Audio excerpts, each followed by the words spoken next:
From coast to coast, America's airports are packed again. First, federal mask mandate was lifted, then came spring break, then graduation week, and travel is back with a bang. I am Nirmal Ghosh, the Straits Times US Bureau Chief, and I am about to embark on an iconic road trip from Los Angeles north up this Pacific coast with its fabulous scenery and really interesting history so different from the East.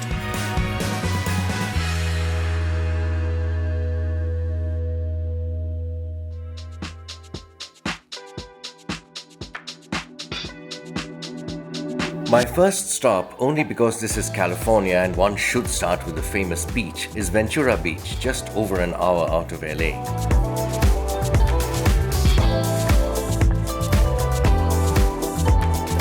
This has the look and feel of an old beach town and for decades has been the playground of Hollywood and entertainment celebrities.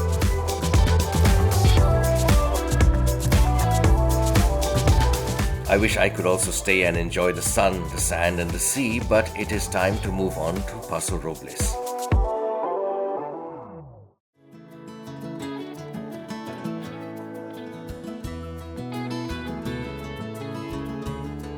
Many vineyards here at Paso Robles offer wine tasting. But remember, while you are tasting wine here and there, do not drink too much. The United States has very strict DUI laws, that's driving under the influence.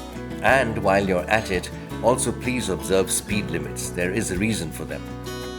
A quick stop for tacos, much better here than on the East Coast by the way, and my next destination is just a little way up the road, one of California's old missions, the Franciscan Mission at San Miguel.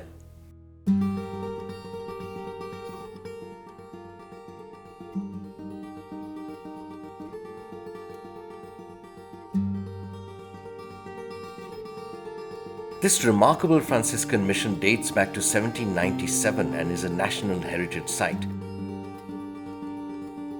It is amazing to walk among these walls and imagine what this place must have been through.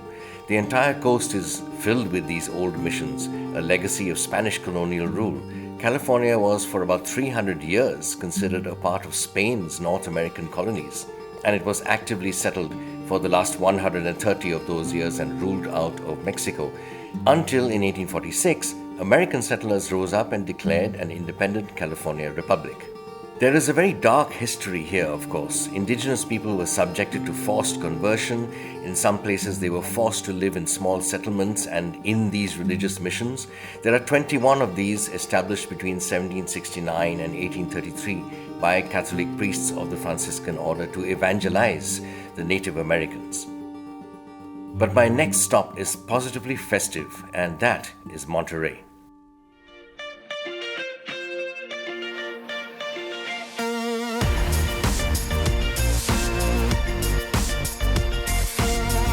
That's John Steinbeck, who helped immortalize the name Cannery Row in his 1945 novel of the same name.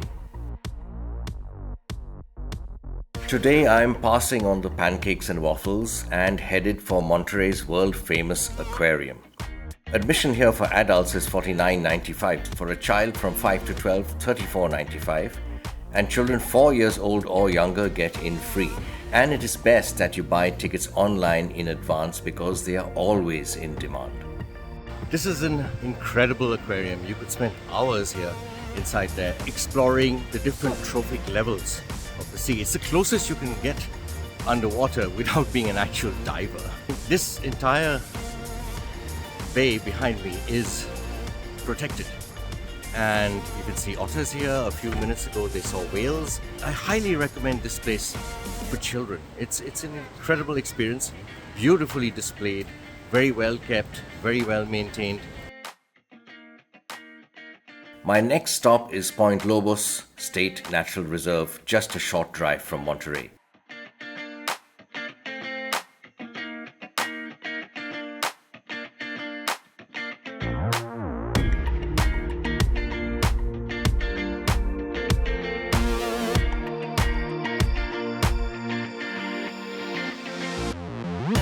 And what a welcome, a flight of brown pelicans with their 9 feet wingspans. It costs just $10 per vehicle to get into this little park on cliffs overlooking the Pacific Ocean. On weekends, you have to hunt for parking space, but otherwise the park is not so small that it is ever really crowded. It's not a tough hike, it's more like a walk. It's a very, very moderate hike. And it's a small park, so you can walk around it, but you need 2-3 hours to make the most of it. It's very windy, it can get chilly. Even in summer, it can get chilly because it's quite windy. I am on the famed Cypress Grove Trail. These cypress trees are old and ancient. They stretch as far as my eye can see. Cypresses can live hundreds of years and used to be much more widely distributed, but around 15,000 years ago retreated to this coast as the climate changed.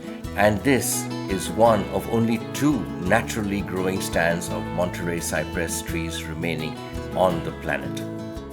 I hope I've been able to show you why I keep coming back to this place whenever I'm in the area. It is such a gem. You can walk for hours along the coast, you can go into the woods, you can see deer and other kinds of wildlife. It's absolutely a wonderful place. I have one last sight to see before tonight, and that is the sunset from Carmel-by-the-Sea, also a short drive from Point Lobos.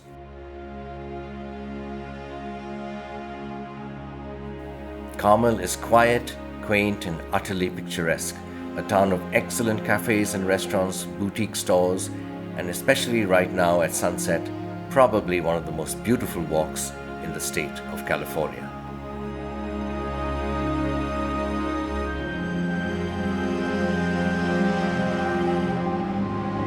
Let me leave you with this as I say goodbye, and thank you for being with me on this wonderful road trip.